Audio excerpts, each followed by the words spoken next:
አውሮፓ ክለቦች በተለይ 9 ቁጥርን በተመለከተ ከበርካታ ክለቦች በአንድ ተጫዋች ዙሪያ ላይ ስማቸው በተደጋጋሚ የዝውውር መስኮቱ በተከፈተ አጋጣሚ ሁሉ ስማቸው ይነሳልና እንደ ቲምቶክ እና ቢቢሲ መረጃ ከሆነ ማንቸስተር ሲቲ፣ ቼልሲ፣ ባየር ሚዩኒክ በ24 ዓመቱ ብራዚላዊ የፊት መስመር ተጫዋች ኢጎር ቲያጎን ይፈልጉታል ተብሏል። በብሬንፎርድ ነው ተጫዋቹ የሚገኘው። በጣም ጥሩ ጊዜን እያሳለፉ ከሚገኙ የብሬንፎርድ ተጫዋቾች መካከል አንዱ ነው። ስቲል ተጫዋቹ እስከ 2031 ድረስ የሚያቆይ ኮንትራት አለው። በ26 ጨዋታዎች 17 ጎሎችን አስቆጥሯል። በዚህ ውድድር ዓመት በጣም ድንቅ የሚባል ጊዜን እያሳለፈ ነው የሚገኘው። 2004 ይህንን ቡድን ከተቀላቀለ በኋላ በጣም ተስፋ የሚጣልበትን የውድድር ዓመትን እያሳለፉ ከሚገኝ ጨዋቾች መካከልም ጭምር አንዱ ነው። አሁን በትላልቅ የአውሮፓ ቡድኖች የተፈለጉ ነው የሚገኙት።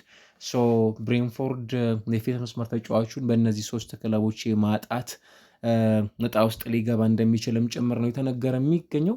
በተመሳሳይ አርሰናል፣ ቼልሲ፣ ቶተንሃም ሆትስፐርስ ሌላ ብራዚላዊን ተጫዋች የሪያል ማድሪድ ኮከብ በሆነው ኤንሪክን እንደሚፈልጉም ጭምር ነው የተነገረ የሚገኘው። ስቲል በሪያል ማድሪድ ብዙ የመጫወት እድልን እያገኙ ከማይገኙ ተጫዋቾች መካከል አንዱ ነው። 19 ዓመቱ ላይ ነው የሚገኘው ተጫዋቹ። የረጅም ጊዜ ኮንትራት በዚህ ቡድን እንደሚኖረውም ጭምር ይጠበቃል እና ነገር ግን የኦሎምፒክ ሊዮን ቆይታውን ደግሞ እያሳለፈ እንደሆነ ይታወቃል። በውሰቱ ለና ወደዛ ካቀና በኋላ በጣም ጥሩ ጊዜን እያሳለፈ ነው የሚገኘው። በተመሳሳይ በዚህ የውድድር ዓመት በኦሎምፒክ ደ ማርሴ የሚኖረውን ቆይታ አሻሽሎ ወደ ሪያል ማድሪድ ሊመለስ የሚችልባቸው አማራጮች እንዳሉት ነው እንግዲህ ኤክስፔክት የሚደረገው። የ2025/26 ውድድር ዓመት እስኪጠናቀቅ ነው በዚህ ቡድን ውስጥ ቆይታ ነው የሚያደርገው። ታዲያ በካርሎ አንቸሎቲ ስር ብዙ ተስፋ ይጣለበት የነበረ ተጫዋች ነው። ስቲል በብሔራዊ ቡድን የመጠራት እድል ይኖራቸዋልም ጭምር ተብለው ከሚጠበቁት መካከል እና በሊዮን ጥሩ ጊዜን እያሳለፈ ነው የሚገኘው። 5 ጎሎችን አስቆጥሯል እና አንድ አሲስት አድርገዋል ባለፉት 6 መርሃ ግብሮቹ። በጣም ጥሩ ጊዜን እንደሚያሳልፍም ጭምር ነው ጥሩ ተጫዋች የሚጠበቀው እና ምናልባት ወደ እንግሊዝ ፕሪሚየር ሊግ ቀደም ሲል ወደ አነሳናቸው አርሰናል፣ ቼልሲ እንዲሁም ቶተንሃም ስፐርስ የመመለስ እድል ወደ እነዚህ ክለቦች የመምጣት እድል እንዳለውም ጭምር ነው የሚሰማው።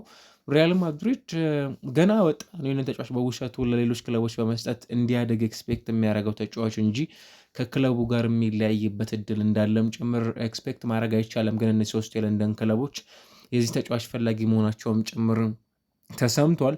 ማንቸስተር ዩናይትድ የ29 ዓመቱን የቡድኑ ግብ ጠባቂ የሆነውን አንድሬ ኦናናን በውሰቱ ታውቃላችሁ ወደ ቱርኩ ትራብዞን ስፖር በውሰቱ ባሳለፍነው የውድድር ዓመት በዚህ የውድድር ዓመት ጅማሩ ላይ መስጠቱ ጭምር ይታወቃልና እንደዚህ የስፖርት መረጃ ከሆነ ተጫዋቹን ሙሉ ለሙሉ ማንቸስተር ዩናይትድ በቋሚነት መሸጥ ይፈልጋል ነው እንግዲህ የተባለ የሚገኘው። አሁን ላይ ተጫዋቹን በተመለከተ ብዙሃኑ ክለቦች በተለይም በዚህ ሰዓት ላይ በእንግሊዝ በኩል የሚፈልጉት ክለቦች ምንም አይነት ሩመሮች የተሰሙ አይደሉም የሚገኙት። አንዳንድ የሻምፒዮንሺፕ ክለቦች ግን ተጫዋቹን ሊፈልጉት እንደሚችሉም ጭምር ነው ኤክስፔክት የሚደረገውና ወደ ሻምፒዮንሺፕ የመጓዝ እድሉ በጣም ሰፊ ይመስላል። ከዛ ባሻገር ግን ተጫዋቹ በክለቡ በኩል ተጫዋቹን ሙሉ ለሙሉ ከማንቸስተር ዩናይትድ የመሸጥ ፍላጎት እንዳለውም ነው የሰን መረጃ የሚያሳየው። 29 ዓመቱ ነው። ለግብ ጠባቂ 29 ዓመት በጣም ብዙ አይደለም። ኦልሞስት 5-6 ዓመታትን ከዚህ በኋላ ማገልገል የሚችልባቸው የእግር ኳስ ካሪየሮች እንዳሉትም ጭምር ማንሳት የሚቻልባቸው ቆይታዎች አሉት።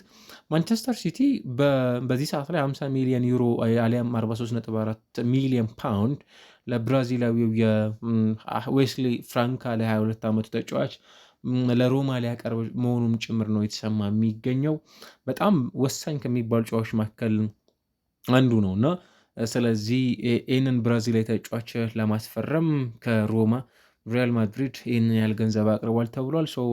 ወደ ክለቡ ሊያመጣቸው ይችላሉ ተብለውም ከሚጠበቁት ተጫዋቾች መካከል አንዱ እንደሆነ ነው እንግዲህ በዚህ ሰዓት ላይ በዝውውሮች የጠቆሙ የሚገኙት። ኢንተር ሚላን የባይባክ ኦፕሽኑን ሊጠቀም የሚችልባቸው አማራጮች አሉ ተብሏል። በተለይም አሌክዛንደር ስታንጎቪችን በተመለከተ በዚህ ሰዓት ላይ ከበርካታ ክለቦች ኮምፒቲሽን ይጠብቃቸዋል ተብሏል። እንደ ማንቸስተር ዩናይትድ፣ አርሰናል፣ ቼልሲ፣ ቶተናም ያሉ ክለቦች ይህንን ሰርባዊ ተጫዋች ይፈልጋሉ ተብሏል። በ20 ዓመቱ ነው ገና።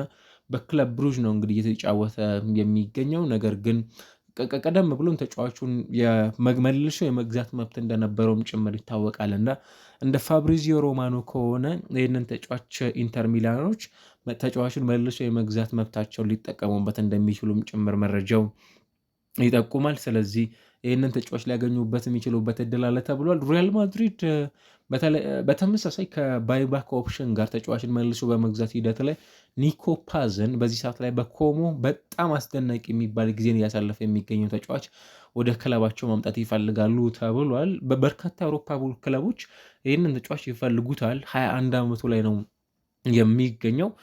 እናም ሪያል ማድሪድም ይህንን ተጫዋች ወደ ክለቡ ሊያመጣ እንደሆነ ነው እንግዲህ እየተሰማ የሚገኘው። ከዛ ባለፈ ባርሴሎናንና ማንቸስተር ዩናይትድን የሚያገናኘው ጉዳይ የማርከስ ራሽፎርድ ዝውውርን በተመለከተ ነው። ማርከስ ራሽፎርድ አሁን ባለበት ሁኔታ ያው በባርሴሎና መቆየት እንደሚፈልግም ጭምር ነው በተደጋጋሚ ተጫዋቹ እየተናገረ የሚገኘው እና የዚህ ተጫዋች ዝውውርን በተመለከተ ባርሴሎና ከ26 ሚሊዮን ፓውንድ በታች እንዲሆንለት ይፈልጋል ተብሏል። የተጫዋቹን ዝውውር በቋሚነት ወደ ካምፕኑ ለማምጣት ነገር ግን ማንቸስተር ዩናይትድ ለዚህ ተጫዋች ከዚያ ያነሰ ገንዘብ ኦፈር ያቀርባል ተብሎ ማይጠበቅም በዝውውር ሂደቱ ላይ። ነገር ግን ክለቡም እንዲመለስ አይፈልግም። ተጫዋቹም ደግሞ ወደ እንግሊዝ ከመመለስ ይልቅ እዛው ባርሴሎና ቤት ውስጥ መቆየት እንደሚፈልግ ነው እንግዲህ በተደጋጋሚ እየተናገረ የሚገኘውና ባርሳ ግን ገንዘቡ ከዚህ እንዲያንስም ጭምር ነው ጥያቄ እያቀረበ የሚገኘው። በተመሳሳይ ከባርሴሎና ጋር ተያይዞ በዚህ ሰዓት ላይ በስፖርቲንግ የተጫወተ የሚገኘው ሴንተር ባክ ስፍራ ተጫዋች የሆነ ጎንካሎ ኢናሲዮን በተመለከተ በቡድኑ ከሚፈልጋቸው የተከላካይ ስፍራ ተጫዋቾች መካከል በቀዳሚነት ከሚነሱ ሊስቶች ውስጥ አንዱ መሆኑ ነው እንግዲህ እየተነገረ የሚገኘው። ይህ ተጫዋች የዚህ ቡድን ተቀዳሚ ተፈላጊ ከሚባሉ ተጫዋቾች መካከል አንዱ መሆኑን እንግዲህ በዝውውር ሂደት ላይ የተመለከትናቸው የሚገኙ ስሞች ናቸው። በርካታ የሚባሉ የአሰልጣኝ ሹምሽሮችን የተመለከትንበት የሚገኝ ውድድር ዓመትን እያሳለፍን እንገኛለን። በተለይ በአውሮፓ እግር ኳስ ከነዛ መካከል ቶተንሃም ሆትስፐርስ ኢጎር ቱዶርን በክለቡ ቀጣዩ አሰልጣኝ አድርጎ መሾሙ ይፋ አድርጓል። ስለዚህ የቶተንሃም ሆትስፐርስ ቀጣዩ አሰልጣኝ ኢጎር ቱዶር ይሆናሉ። ምናልባት ምን አይነት ቆይታ ይኖራቸዋል እኛ አሰልጣኝ የሚለው ጉዳይ ይጠብቃል። ቶተንሃም ከማውሪሺዮ ፖቼቲኖ በኋላ እንደነ ጆዜ ሞሪኒዮ፣ አንቶኒ ኮንቴ፣ አንጌ ፖስቴኮግሉ ያሉ አሰልጣኞችን ወደ ቡድኑ እንዲሁም ደግሞ መጨረሻም ቶማስ ፍራንከን አምጥቷል። በእነዚህ ሁሉ የአሰልጣኞች ሹምሽረት ያልተሳካለት ቡድን እንደነበርም መገመት እንችላለን። ነገር ግን አሁን ባሉበት ሁኔታ ይህንን አሰልጣኝ ወደ ክለባቸው ማምጣታቸውም ጭምር ነው የተረጋገጠው። ከዛ ባለፈ ክሪስቲያኖ ሮናልዶ ለአልናስር ተሰልፎ ተጫውቷል። ተሰልፎ በተጫወተበት ጨዋታ ላይ ጎሎቹን አስቆጥሯል። 41 ዓመት ከሞላው በኋላ እንግዲህ የመጀመሪያ ጨዋታውን ነው በዚህ ቡድን እያከናወነ የሚገኘው። ተጫዋቹም ጎል አስቆጥሯል። ሃሪኬን 500 ጎሎኛም በእግር ኳስ ካሪየሩ አስቆጥሯል እና ከክሪስቲያኖ ሮናልዶ በአንድ ቁጥር የተሻለበትንም ጭምር ቁጥር አስመዝግቧል። እሱም ምንድነው በ743ኛ ጨዋታው ላይ ነው እንግዲህ 500 ጎሎኛዎችን ማስቆጠር የቻለው። ምናልባት ሃሪኬንን በተመለከተ ሰፋ ያለ ፕሮግራም የምናጋራችሁ ነው የሚሆነው። ለአርሰናል ደጋፊዎች ሌላው በጣም ቆንጆ የሚሆነው የቡድኑ የ19 ዓመት ስፍራ ተጫዋች ነው።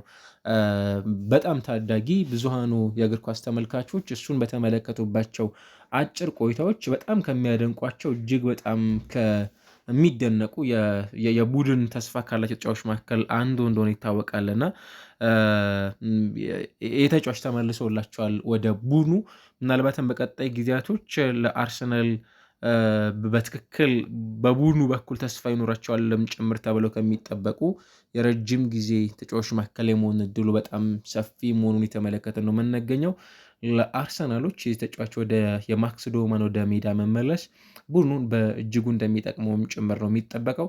ማንቸስተር ሲቲ በኤፍኤ ካፕ መርሃ ግብር ጨዋታውን 2-0 በሆነ ውጤት አሸንፏል። በዚህ ጨዋታ ላይ ምናልባት በቡድኑ በኩል ማለት ነው ማርክ ጉሄ የመጀመሪያ ጎሉን አስቆጥሯል። ዶሪንግተን ደግሞ በራሱ መረብ ላይ ማስቆጠር የቻለ ተጫዋች ነበር። እነዚሁ የተተልሴ መርሃ ግብሮች ቀጥሎ የሚከናወኑት ናቸው የሚሆኑት ማለት ነው። በርከት ያሉ የዝውውር መረጃዎች በመነሳት ላይ ነው የሚገኙት።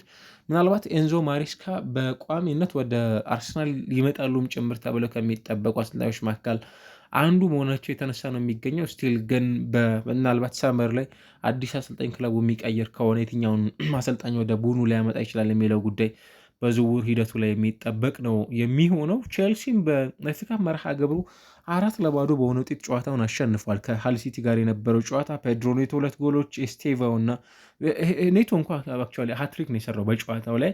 ኤስቴቫው ሌላው ጎል ማስቆጠር የቻለው ተጫዋች ነው እንግዲህ መሆን የቻለው። እነዚህን ጉዳዮች ተመልክተናል።